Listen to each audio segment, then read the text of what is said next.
Picture this. The year is 2050. You've just bought yourself the new iPhone 42 with 8 cameras on the back and 200 hours of battery life. You're on your way to work and you open up Spotify to listen to some tunes to relax. You load into the built-in song generator created by Suno, which allows you to manufacture the exact sound that you want to hear at that present time.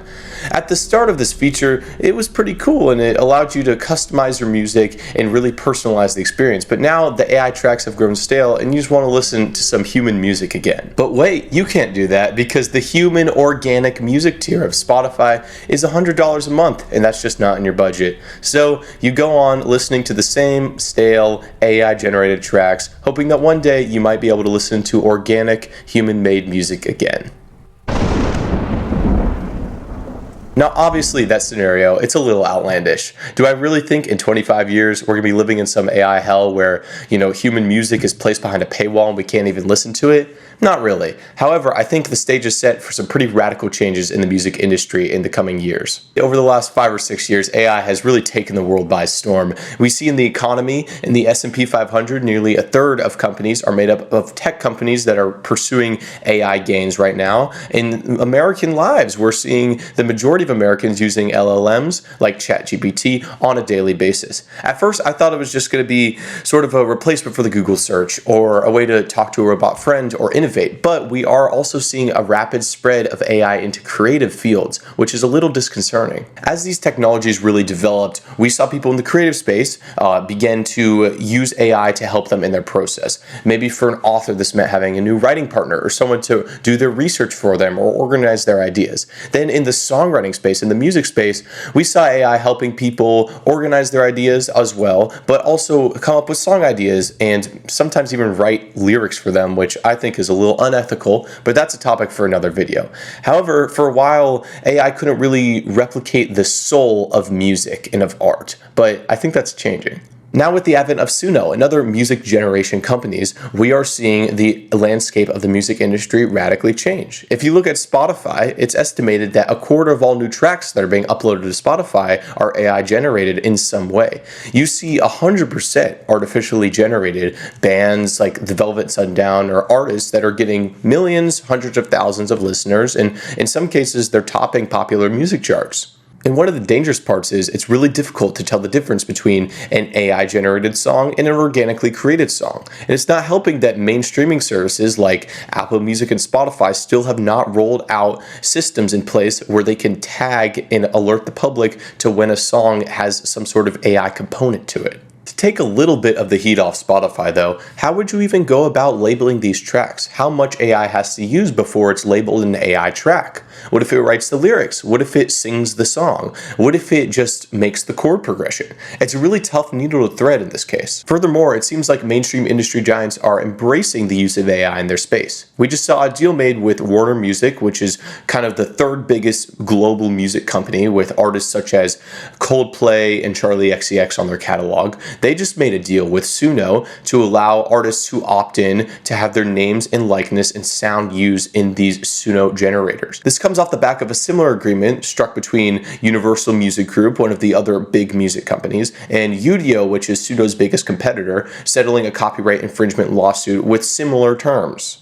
So if you're kind of an AI doomer, the situation, it might seem a little bit bleak. But rather than just dump information on you, let's look at what these technologies are actually doing right now. To the demo. All right, everybody, well, here we are on Suno. I've went ahead and set up a free account on the service. I will not be paying them any money, but I think for educational purposes, it is pretty worthwhile to check out what they're doing here. I wanted to demonstrate the use of Suno and as a blanket AI music generation company in 2 different ways. I wanted to start by creating a non-vocal lo-fi song, which in my view might be a little bit easier to replicate. And then I want to take a genre of music that's going to be a lot more difficult to replicate, which is going to be the blues, which is a very human genre of music. So let's start in ChatGPT. We're going to ask ChatGPT to write us a chord progression for a lo-fi song. All right, sweet. So here we go. So we're going to copy this chord progression here, and we're going to bring it into Suno. So here we have the details. I have the chord progression in here. I have a little bit of a prompt, and let's go ahead and create.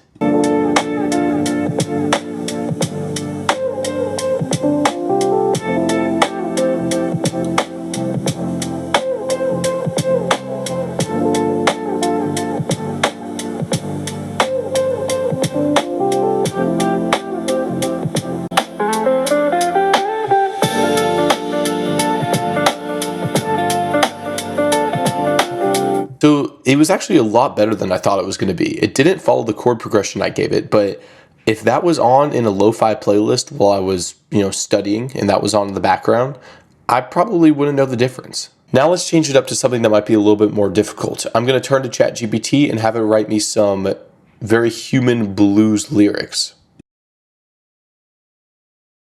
Okay, this is the lyrics it has generated us.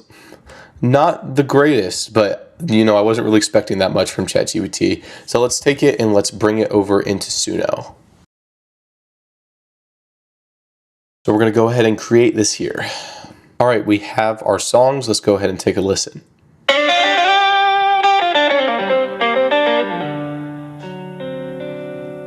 I woke up this morning. Yeah, the sun felt cold on my skin.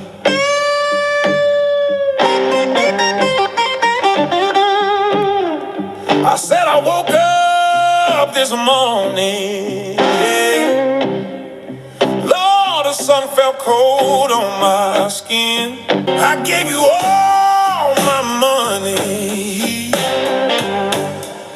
all my time. So once again, I'm impressed and a little bit concerned at the ability of Suno, because obviously the lyrics are a little rough and obviously the vocal doesn't really sound that natural. But if you re-recorded that with live instruments, that's a perfectly good blues song right here, with obviously a little bit better lyrics. So I'm actually very surprised that it was able to create such a human genre so quickly and with such little prompting in such a convincing manner. So that might tell you a little bit about what's going on in the future of music generation. Now let's go to part 3. So while this AI music isn't 100% real, it's pretty believable and it's only getting better. But what does it all really mean? Obviously, the big companies have a huge incentive to push AI music. It's less people they have to pay and more profits for them. But what does the audience have to say about it? If it's really that difficult to distinguish between AI music and organic music, what's going to stop people from just listening to AI music all the time because that's what the companies are pushing them? Well, contrary to this negativity, I think that human music isn't going anywhere for 2 important reasons. For one, I don't think there's anything that can really replicate the live music experience. There's nothing like standing out in the crowd with thousands of your peers that you don't even know singing the words to the same song. If anything, the novelty of AI music flooding these streaming services is actually going to place a premium and put more popularity on live music. In a world where we're just flooded with so much AI slop on our phones and computers and in our ears all the time, it's going to make the experience of going out and connecting with real people and real music